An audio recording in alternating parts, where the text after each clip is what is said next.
स्वागत है आपका अपने हिंदी चैनल भक्ति धारा में। दोस्तों, एक बार फिर बाबा बालक नाथ जी की सच्ची घटना पर आधारित एक छोटी सी कहानी लेकर आए हैं। आपसे निवेदन है, पूरी वीडियो जरूर देखें और आनंद की अनुभूति करें। आज की सच्ची घटना पर आधारित कहानी बाबा जी के प्रति अटूट श्रद्धा और विश्वास की है।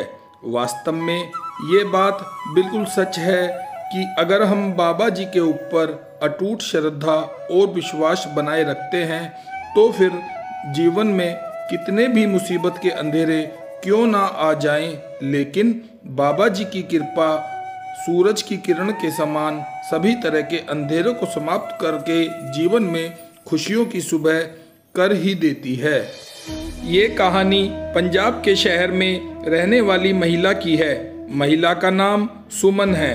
सुमन बचपन से ही अपने परिवार के साथ बाबा जी के मंदिर जाती और सेवा इत्यादि करती और हमेशा बाबा जी के भक्ति भाव में ही रहती।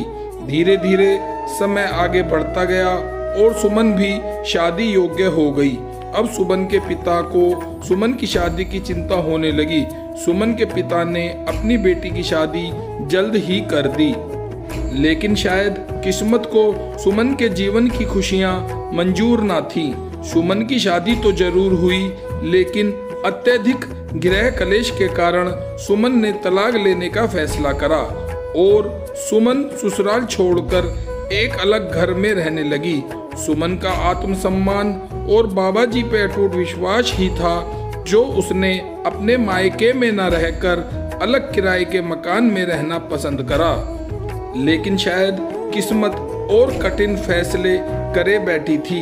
इसी बीच सुमन को किडनी की बीमारी हो गई और डॉक्टर ने एक किडनी निकालने का फैसला करा।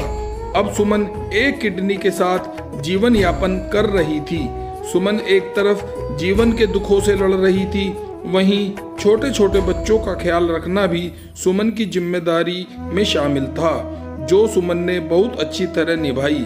सुमन ने छोटी सी तनख्वाह की नौकरी करी और अपने बच्चों का ख्याल रखा। ना सिर्फ ख्याल रखा बल्कि उनको एक काबिल इंसान भी बनाया। सुमन हर साल बाबा जी की गुफा पैदल यात्रा करके जाती और हर रविवार बाबा जी की चौकी में जाती। सच तो ये है, सुमन को और किसी का कोई सहारा था ही नहीं सिवा बाबा जी के। परंतु सुमन की श्रद्धा और बाबा जी में अटूट विश्वास भी सराहना करने योग्य है। लेकिन इतना सब भी शायद सुमन की किस्मत खुश नहीं थी। अब सुमन का एक एक्सीडेंट और हो गया, जिसका परिणाम यह हुआ कि सुमन की रीढ़ की हड्डी में कभी ना खत्म होने वाला दर्द हमेशा के लिए उसके जीवन में आ गया। डॉक्टर ने सुमन को अत्यधिक चलने के लिए और भारी काम करने के लिए मना करा, लेकिन बाबा जी की श्रद्धा से भरे हुए भक्त कहाँ परवाह करते हैं। सुमन ने भी नहीं करी और बाबा जी की गुफा हर साल पैदल ही जाती रही। कहते हैं ना, सिर धर के तली दे उत्ते आ, जे जोगी तक ने दाचा।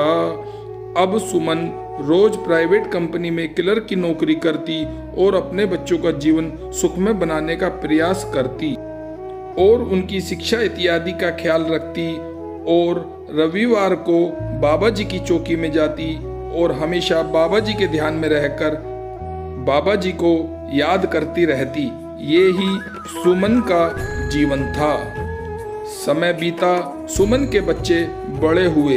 बाबा जी की कृपा के फलस्वरूप सभी बच्चे पढ़ने में उत्तम निकले और जल्द ही उन्होंने अपनी माँ के ऊपर से पढ़ाई के खर्चे का बोझ कम कर दिया और खुद जिम्मेदार बन गए। बच्चे भी बाबा जी के प्रति श्रद्धावान बने और बाबा जी का आशीर्वाद ही था जो बच्चे किसी गलत संगत में नहीं गए और अपने भविष्य के प्रति जिम्मेदार होकर मेहनत करने लगे। सुमन के ऊपर बाबा जी की ही कृपा थी जो सुमन के बच्चे काबिल इंसान बने और फिर बाबा जी की कृपा से सुमन का एक बेटा इंडियन आर्मी में अफसर बन गया और एक बेटा उच्च शिक्षा के लिए विदेश जाकर पढ़ने लगा और किराए के मकान में जीवन काटने वाली सुमन को अपने मकान में बाबा की जोत जगाने का मौका प्राप्त हुआ। मानो सुमन के जीवन में आए दुखों का वनवास पूरा हो गया हो।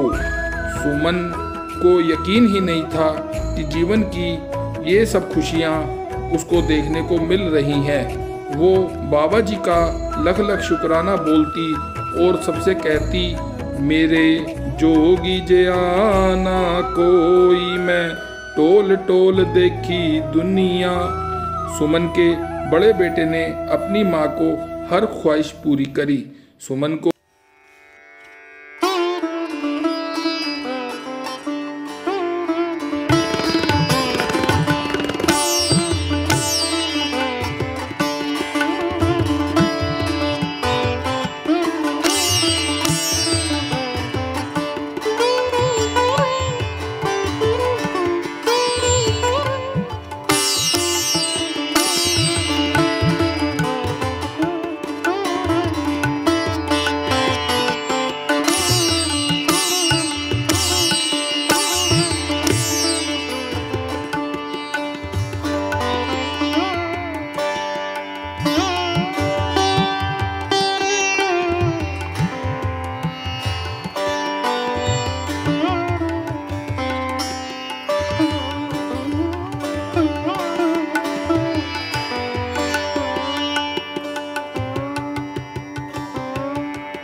अरदास है। भक्ति भाव से भरी ईश्वरीय महिमा सुनने के लिए हमारे चैनल को सब्सक्राइब करें, शेयर करें और बेल आइकन को भी दबाएं ताकि हमारी आने वाली वीडियो की आप तक पहुंच जाए। और कमेंट बॉक्स में जय बाबा दी जरूर लिखें। आपका जीवन सुखमय हो। जय बाबा जी दी।